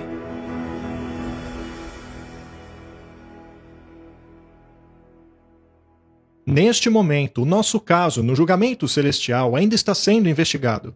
A porta para o refúgio da aliança eterna ainda está aberta. Essa porta é Jesus. Eu sou a porta. Aquele que entra por mim será salvo. Jesus também falou sobre a porta da salvação no livro de Apocalipse. Coloquei diante de ti uma porta aberta, e nenhum homem pode fechá-la, pois tens pouca força. O próprio Noé não fechou a porta da arca, porque ela representa a porta da salvação. Nenhum homem pode fechar essa porta. Imagine a fé de Noé ao construir a arca por 120 anos, sabendo que ele não poderia fechá-la. Ele confiou que Deus cumpriria sua promessa, e ele cumpriu. A Bíblia diz que o Senhor o fechou lá dentro. Quando o juiz bate o martelo, o caso está encerrado e a investigação concluída. Da mesma maneira, o fechamento da porta da arca mostrou que o caso de cada indivíduo estava encerrado. Todos haviam escolhido aceitar ou rejeitar o convite à misericórdia. E para entendermos como Deus fechará a porta da salvação no fim dos tempos, precisamos recorrer ao estudo do santuário. Nele veremos que a porta da salvação está aberta agora. Pois Cristo não entrou num lugar santo feito por mãos, que são figuras do verdadeiro, mas entrou no próprio céu, para agora permanecer na presença de Deus por nós. Ele está agora na presença de Deus intercedendo por nós. Neste momento ainda temos um mediador, que está intercedendo por nós. Mas um dia essa intercessão vai acabar. Chegará o momento em que ele se levantará e deixará o santuário. O sumo sacerdote deixará o lugar santíssimo. O incensário será arremessado. E a partir daí, não há mais intercessor, não haverá mais perdão de pecados. Pois é Cristo quem morreu, ou antes que ressuscitou dentre os mortos, o qual está à direita de Deus e também intercede por nós. O perdão só é possível porque Jesus, o nosso advogado nesse tribunal celestial, está apresentando diante do Pai os méritos de seu sangue em nosso favor. Quando Jesus deixar a presença do Pai, a humanidade não terá mais um intercessor, e a porta da misericórdia fechará. Quem estiver salvo está salvo, e quem estiver perdido está perdido. Todos os casos estarão decididos para a vida ou para a morte. Nós damos a graça de Deus por garantida, porque sempre que pecamos, sabemos que Ele está lá para nos perdoar. Mas um dia isto chegará ao fim, e não poderemos mais ser purificados. Portanto, agora é a hora de receber essa santificação, essa purificação. No fim dos tempos, Deus terá uma geração que ainda terá uma natureza pecaminosa. Mas pelo poder de Deus, eles obterão completamente a vitória sobre o pecado. E vi algo como um mar de vidro misturado com fogo, e também os que saíram vitoriosos da besta, e da sua imagem, e do seu sinal, e do número do seu nome. Estavam junto ao mar de vidro e tinham as harpas de Deus. Eles são chamados de os 144.000, os santos vivos quando Jesus voltar. Este grupo terá desenvolvido um caráter assim como o que Cristo desenvolveu. Ou seja, eles terão desenvolvido um caráter de vitória sobre o pecado. A vitória sobre o pecado é a vitória sobre o egoísmo. A vida de Jesus foi uma corrente ininterrupta de serviço a Deus e ao homem. Quando o povo de Deus for aperfeiçoado, eles também servirão abnegadamente, livres de qualquer egoísmo, pois a plenitude do caráter cristão é obtida quando o impulso de ajudar os outros brota constantemente do coração. Este é o caráter que o povo de Deus desenvolverá. E, aliás, isto acontecerá sob as piores circunstâncias da história do planeta, a menos que tenhamos encontrado refúgio em Cristo. Antes do fim do tempo da graça, não haverá refúgio no tempo de angústia.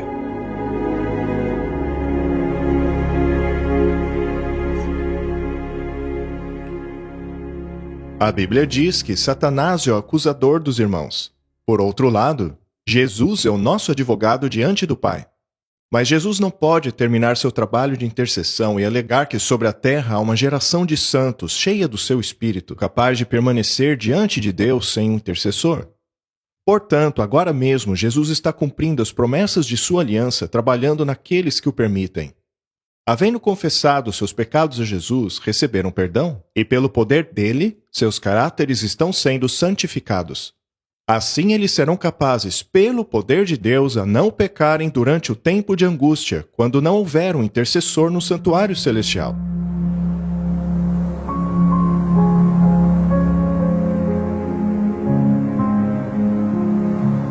Imagine como se sentiram Noé e sua família ao entrarem na arca e a porta se fechou. Mas nada aconteceu por 7 dias.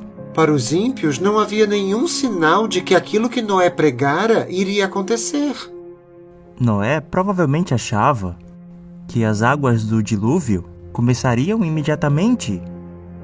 Sem dúvida, Noé passou por um grande teste de fé naqueles dias. O primeiro dia passou e nada aconteceu. 2 dias e nada. Eu acho que Noé começou a se questionar. Ele deve ter se perguntado se talvez pudesse estar errado. Mas depois de 7 dias, o juízo finalmente chegou e será assim o fim do mundo. O povo de Deus vai passar por um tempo de profunda angústia. Eles serão levados a pensar, serão tentados a pensar que a presença de Deus os abandonou.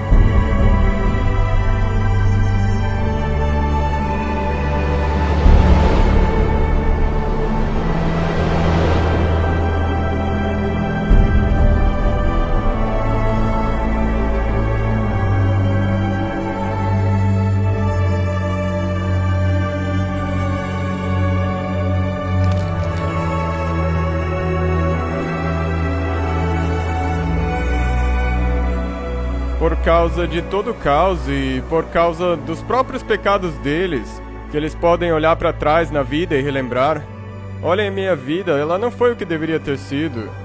E eles passarão por esse tempo de angústia, que na verdade será um tempo de agonia mental.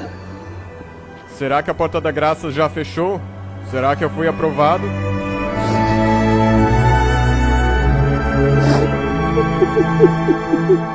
Quando exatamente a porta da graça fecha, ninguém sabe.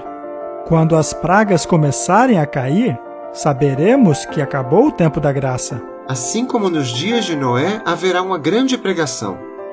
Uma pregação que dividirá os homens em 2 grupos. Depois a porta se fechará. Então haverá um período em que a fé daqueles que entraram na arca será testada, e aqueles que ficaram de fora acharão que a pregação de Noé estava errada. Mas aí virá a destruição. O paralelismo com o tempo do fim é impressionante, pois hoje temos a pregação das 3 mensagens angélicas que anunciam a hora do juízo de Deus. Depois disso temos o fim do tempo de graça, no qual os impuros continuarão impuros e os justos continuarão justos, os santos continuarão santos e os injustos injustos. E logo depois teremos o tempo de angústia, no qual o povo de Deus estará na terra e terá sua fé provada, e finalmente virá a destruição. Assim, há um paralelismo impressionante entre os tempos de Noé e aquilo que ocorrerá no fim dos tempos em relação ao juízo. E mais uma vez, esse julgamento termina no final desse período probatório, não na segunda vinda de Cristo. Ele termina no fim desse período probatório, quando a porta se fecha, assim como nos dias de Noé. Em Lucas capítulo 13, também há o fechamento da porta. As pessoas baterão nela, desejando entrar. Porque eu vos digo que muitos procurarão entrar, e não poderão. Quando o dono da casa se levantar e fechar a porta, e começar desde fora a bater à porta, dizendo: Senhor, Senhor, abre-nos. Ele responderá: Não sei de onde vocês são. Então começareis a dizer: Temos comido e bebido na sua presença, tu tens ensinado nas nossas ruas. Mas ele responderá: Digo-vos que não sei de onde vocês são. Apartai-vos de mim, vós todos que praticais a iniquidade. E a coisa triste de tudo isso é que muitas pessoas que estarão batendo na porta enganaram a si mesmo. Elas acreditaram estar seguindo o mestre, quando na verdade seguiam um outro, um falso mestre. Jesus deu uma razão pela qual não os conhecia. Ele disse: Apartai-vos de mim, vós todos que praticais a iniquidade. A palavra iniquidade significa sem lei.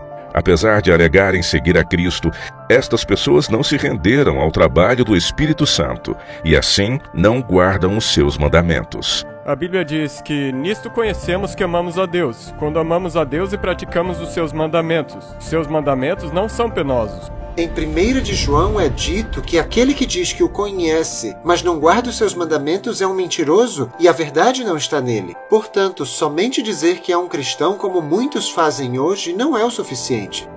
É por isso que muitos vão se surpreender ao descobrirem que estão do lado de fora da arca. Eles dirão, Senhor, Senhor. Mas ele dirá, para longe de mim, eu não vos conheço. Essa será a situação dos últimos dias. As pessoas pensarão que uma aparência de religião, de alguma forma, pode substituir a verdadeira pureza e santidade.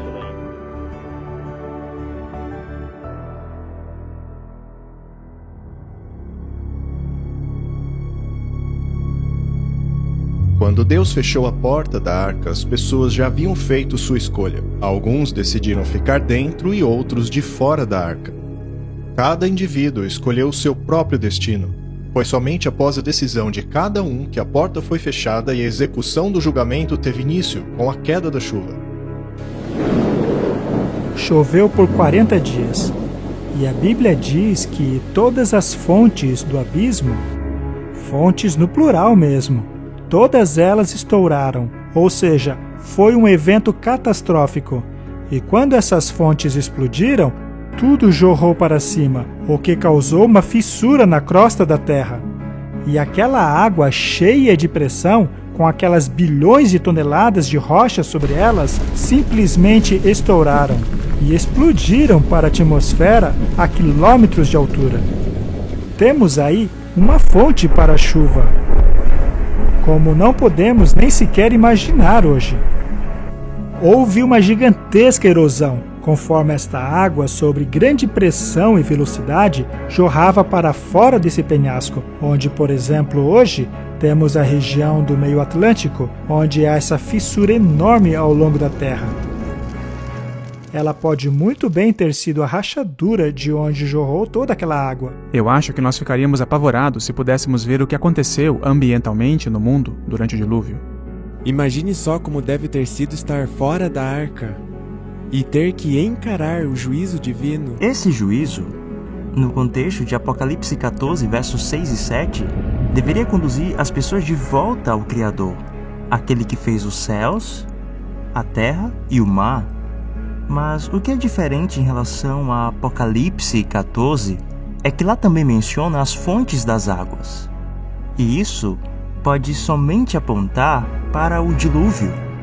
No ano 600 da vida de Noé, no mês segundo aos 17 dias do mês, naquele mesmo dia se romperam todas as fontes do grande abismo, e as janelas do céu se abriram. É aí que vemos essa ideia das fontes das águas, das profundezas do abismo se abrindo, e de Deus executando seu juízo sobre o mundo por meio da água. A menção da primeira mensagem angélica para adorarmos aquele que fez as fontes das águas é uma referência àquelas águas que inundaram a terra. Depois que a primeira mensagem angélica anunciou que a hora do seu juízo chegou, somos lembrados que Deus julgará a terra novamente, assim como nos dias de Noé. A execução daquele juízo veio na forma de um dilúvio global, mas no tempo do fim, ele virá na forma das 7 últimas pragas. Nos dias de Noé, foi o dilúvio que destruiu o mundo. Mas no fim dos tempos, essa destruição será causada pelas 7 últimas pragas. A segunda mensagem angélica direciona esta advertência ao povo de Deus que ainda está nas igrejas apóstatas, dizendo: sai dela, povo meu, para que não participem de seus pecados e para que não recebam as suas pragas. Hoje Deus pode ter um povo espalhado em muitas igrejas, mas eles precisam sair delas, pois quem ficar em Babilônia receberá as pragas. Isso é claro.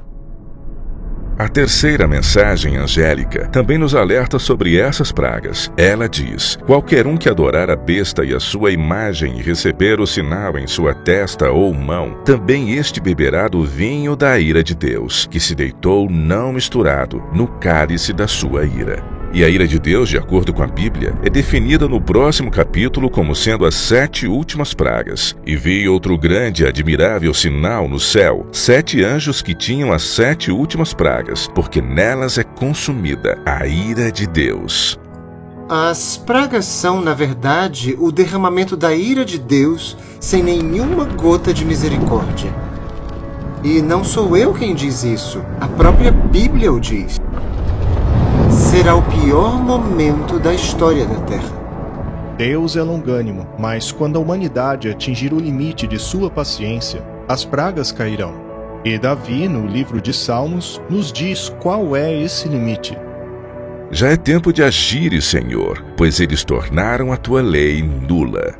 Na crise da marca da besta, a humanidade aprovará uma lei que forçará as pessoas a quebrarem a lei de Deus. Será neste tempo que Deus intervirá, assim como fez no Egito. O faraó fez uma lei. Ele disse a Moisés: "Você, Moisés, faz o povo descansar", Shabat em hebraico. Ou seja, você, Moisés, faz o povo guardar o sábado. Ora, volte ao trabalho.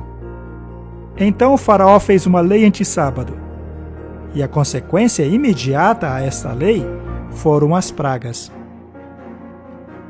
Já o faraó dos dias de hoje fará uma lei semelhante, e a consequência dela será as pragas.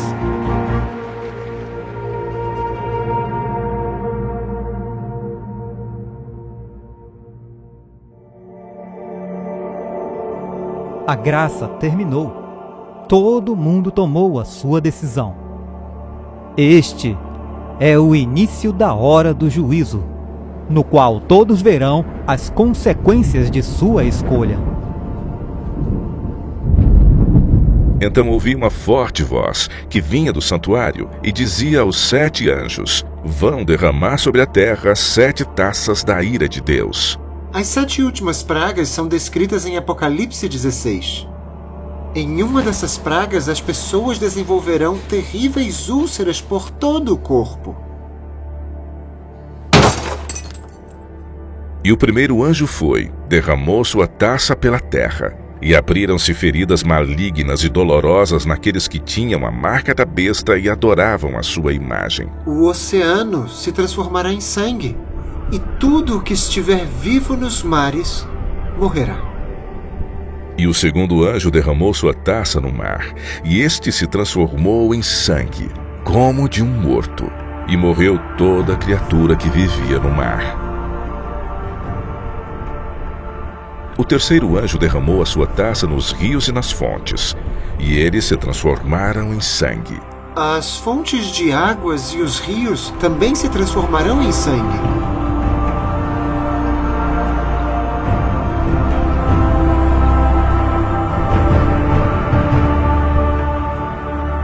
O sol abrasará toda a vegetação com um incrível calor. E o quarto anjo derramou a sua taça no sol, e foi dado poder ao sol para queimar os homens com fogo, e estes foram queimados pelo forte calor e amaldiçoaram o nome de Deus, que tem domínio sobre essas pragas. Contudo, se recusaram a arrepender-se e glorificá-lo. E o quinto anjo derramou sua taça sobre o trono da besta, cujo reino ficou em trevas. De tanta agonia, os homens mordiam a própria língua e blasfemavam contra o Deus dos céus por causa das suas dores e das suas feridas. Ainda assim, se recusaram a arrepender-se de seus atos. O sexto anjo derramou sua taça sobre o grande rio Eufrates, e secaram-se as suas águas para que fosse preparado o caminho para os reis que vêm do Oriente. Na sexta praga, o secamento do rio Eufrates significa que as multidões tirarão o seu apoio dos líderes religiosos. Na verdade, elas se voltarão contra eles, e eu saliento que isso só vai ocorrer depois do fim do tempo de graça. As pessoas se convencerão de que foram enganadas. Estamos perdidos, dizem elas. Vocês são os culpados disso. E assim se voltarão contra os falsos pastores. Haverá derramamento de sangue por toda parte. As pessoas estarão vivas quando acabar o tempo de graça. As pragas cairão sobre elas. E isso vai acontecer antes que Jesus retorne nas nuvens do céu. Sabemos que Jesus ainda não terá voltado logo após o envio da sexta praga, porque entre a sexta e a sétima praga ele diz: eis que venho como um ladrão. E o sétimo anjo derramou sua taça no ar, e do santuário saiu uma forte voz que vinha do trono dizendo: está feito.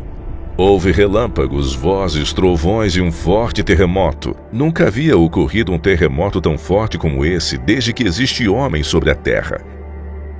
E caíram sobre os homens vindas do céu pedras enormes de granizo, de cerca de 35 quilos cada. E eles blasfemaram contra Deus por causa do granizo, pois a praga era muito terrível.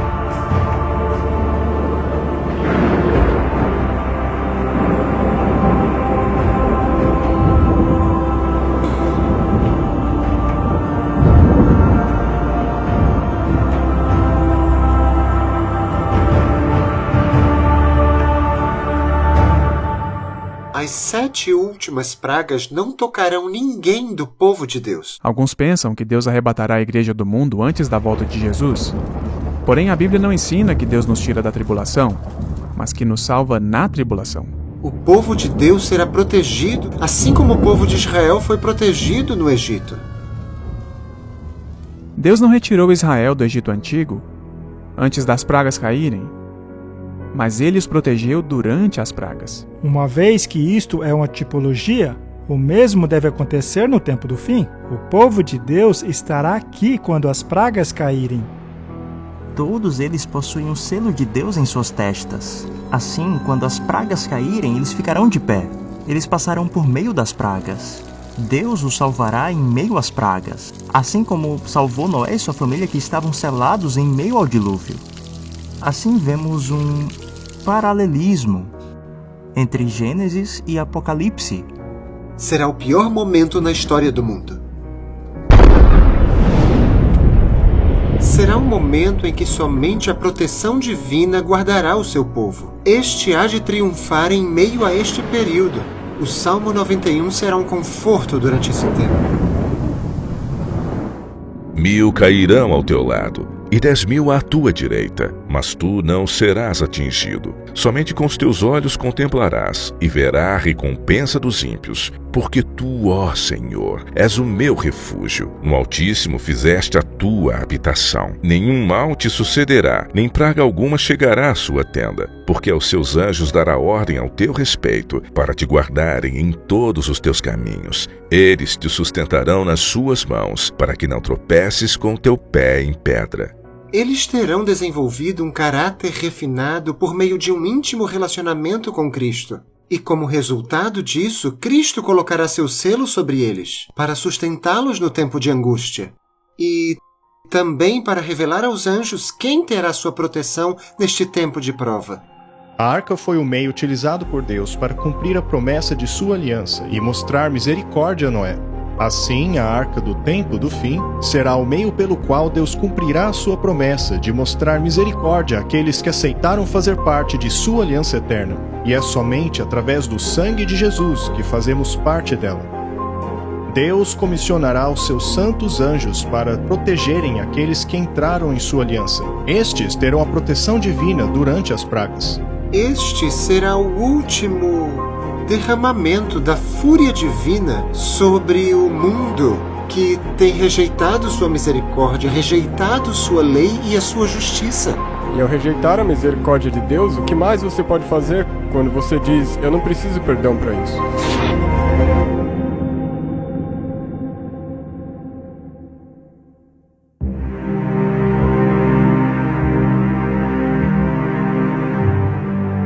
Nenhum homem precisa receber dessas pragas, porque Jesus já bebeu esse cálice por nós. Foi no jardim do Getsemane, quando a culpa pelos pecados do mundo foi colocada sobre os ombros de Jesus, quando ele disse, minha alma está profundamente aflita, até a ponto de morrer.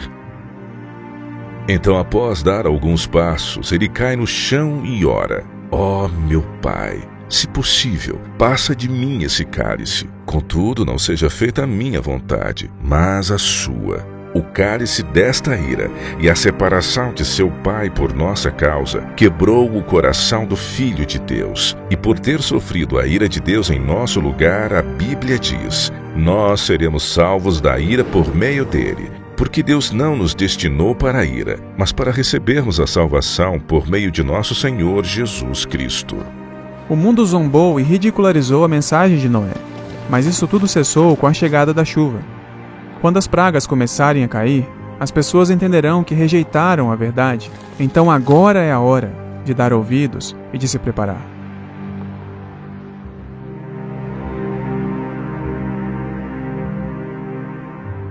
Assim como as multidões que permaneceram diante da arca, avaliando a decisão que selaria o seu futuro, cabe a você fazer a sua própria escolha.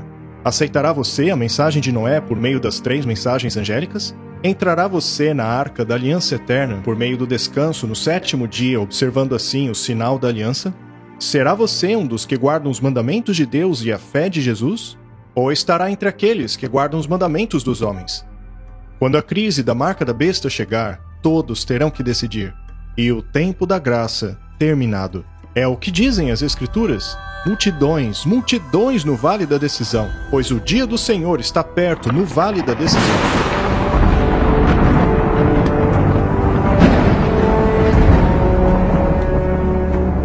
O próximo evento após a 7ª praga é a bendita esperança, a gloriosa vinda do nosso Deus e Salvador Jesus Cristo. Por séculos os cristãos têm falado nela, têm sonhado e aguardado ansiosamente pelo dia em que verão face a face aquele que morreu para redimi-los. Mas e você? Você estará pronto para encontrá-lo?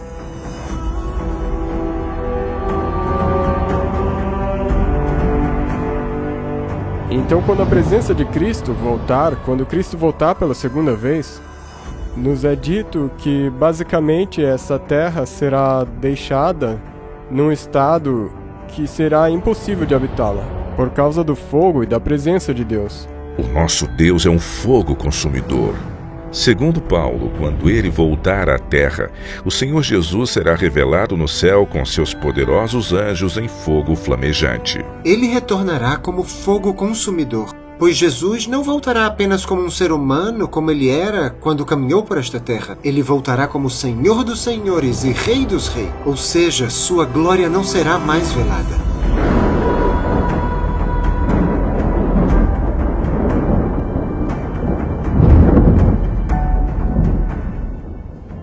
Impressionado com a visão da volta de Jesus, Isaías escreveu: Quem de nós habitará com o fogo devorador? Quem de nós habitará com a chama eterna?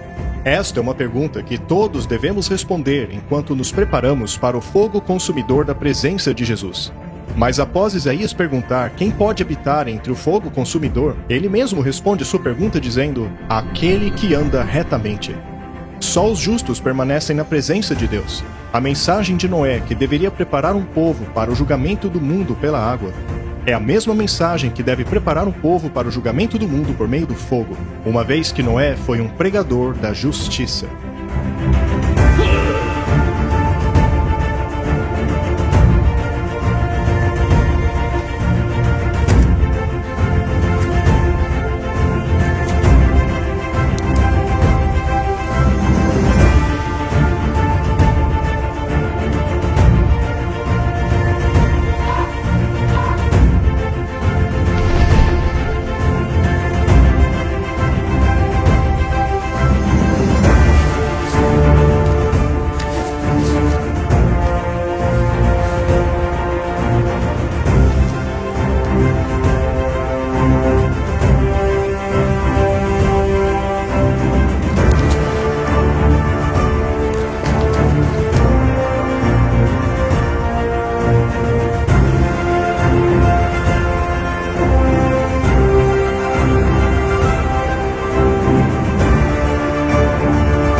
eu não conseguia entender isso como um evolucionista.